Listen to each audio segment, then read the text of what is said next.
Ang mga batang gilas noon ay naghahanda ng umakyat sa men's team, pero yun lang talaga ay pahirap ang makakuha ng spot dahil maraming nakapila. Kaya yung iba ay imbis na maghintay ay nag-focus na lang muna sa personal development katulad ni Andy Himao at iba pa. Kung training lang naman ay mayroon pa ring edge kung gagawin ito sa abroad dahil na rin sa kanilang mga nakakaharap na players and minsan pa nga ay mga NBA prospects. Isa si Andy Himao nga sa labas ng bansa. Ito ay nasa Hilaga o sa Canada, but still a good area for competition. Katulad nito na may mga big man din na nakaka-scrimmage. Ang training academy na ito na pinasukan ni Andy ay pinupuntahan din ng Canadian big man na si Zach Edey. Si Himao ngayon ay 19 years old, so technically graduate na sa Batang Gilas dahil so far ay walang schedule ang ating youth team at tapos na rin ang World Cup Under-19. Kaya kung sakaling maimbitahan sa ating men's team, ay pwedeng maihanay si Andy Himao kina Francis Lopez at Mason Amos na sumalang sa seniors bago mag-20. Ang tanong lang ay pwede na nga ba? Will anyone na nag-stand out sa ating youth team ay kaya namang mag-adjust patungong men's team?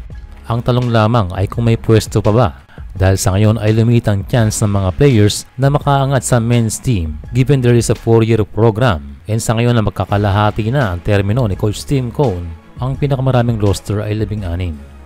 Kaya hopefully ay makapagbuo sana ng developmental team na sasali sa mga competition outside FIBA katulad ng SEA Games and Jones Cup. Kung sakali ay magkakaroon ng chance ang ibang mga players na magkaroon ng experience at exposure sa mga international competitions. Sa ngayon ay good thing dahil kinoconsider ni Coach Norman Black ang mga players from college. Pero sana ay prioritize yung mga dating naglaro sa Batang Gilas dahil posible na paglipasan lang sila ng panahon at kung kailang umidad na sakalang mai-invite. Ito rin ay para hindi maging stagnant ang program kaya maganda na mayroong movement. Nice kick.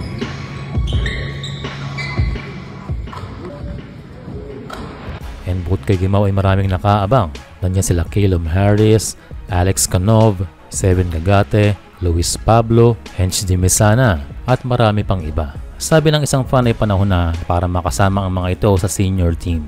Ito raw ay para sa kanilang improvement. Well, yun naman talaga dapat ang pagtuunan ng pansin. Dahil na rin alam naman natin na lumalakas na rin ang ibang bansa. Kung ilan lamang ang may exposure, ibig sabihin ay mas mabagal ang development. Yan lang siguro ang butas na kailangan matakpan. Dahil sa ayaw natin na sa gusto, ay darating ang time na kakailangan natin ng mga players na galing sa Batang Gilas. At ang resulta ay back to zero na naman.